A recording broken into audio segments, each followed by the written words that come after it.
भोजन की 3 गति होती हैं। क्या है, क्या क्या है? एक है खाना, एक है भोजन, एक है प्रसाद।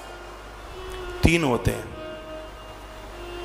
घर में बनाया जाता है उसको भोजन कहते हैं, बाजार से खरीद कर खाया जाता है और जो खाने के लायक नहीं है उसको भी खाया जाता है, उसको खाना कहते हैं। शुद्ध रसोई बनाकर भगवान को भोग लगा दिया जाता है या भगवान के भंडारे से जो प्राप्त होता है उसको प्रसाद कहते हैं। भैया वो खाना नहीं है, वो प्रसाद है। इस प्रसाद के लिए गीता कहती है प्रसादम सर्व दुखानाम। ऐसा प्रसाद तो संपूर्ण दुखों का नाश कर देता है। तो आप आश्रमों में मंदिरों में ले रहे हैं, वो तो प्रसाद है। एक बात और सुन लीजिए, मैं इसी ग्रंथ के माध्यम से बोल रहा हूं। जो कोई व्यक्ति बीमार है उसको औषधि लेनी पड़ती है, दवाई लेनी पड़ती है, तो दवाई लेने से कोई भी व्रत खंडित नहीं होता। दवाई के समय पर दवाई लेनी चाहिए, प्रमाण है मेरे पास इस बात के।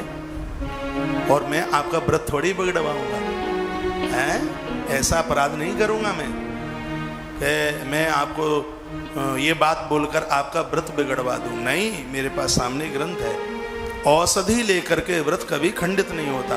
और एक दूसरी बात और सुन लीजिए, आपने कोई व्रत किया है और धोखे से ध्यान ही नहीं रहा और आपके मुख में अन्न चला गया।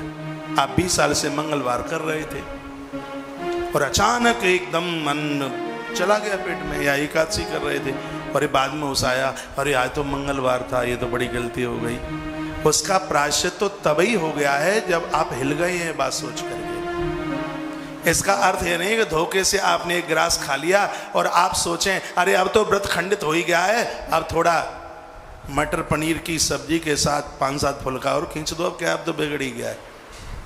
धोखे से ले लिया है, 1% भी व्रत खंडित नहीं है और फिर बाद में आपने पेट भर के भोजन किया, जघन्य अपराध है, बहुत बड़ा अपराध है।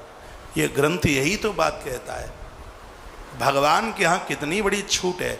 धोखे से अन्न खा लिया और आपने गलती का एहसास किया, उसका प्रायश्चित तो तभी हो गया। आपको वही पुण्य मिलेगा जो आप निराहार होकर के आप व्रत करते हैं, यदि आपने दोबारा अन्न नहीं खाया तो।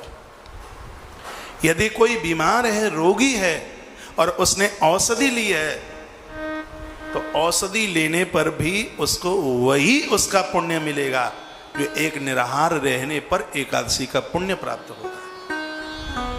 फिर ऐसा व्रत किस काम का कि आप रोगी हैं और दवाई ली नहीं है और फिर अस्पताल जाना पड़े।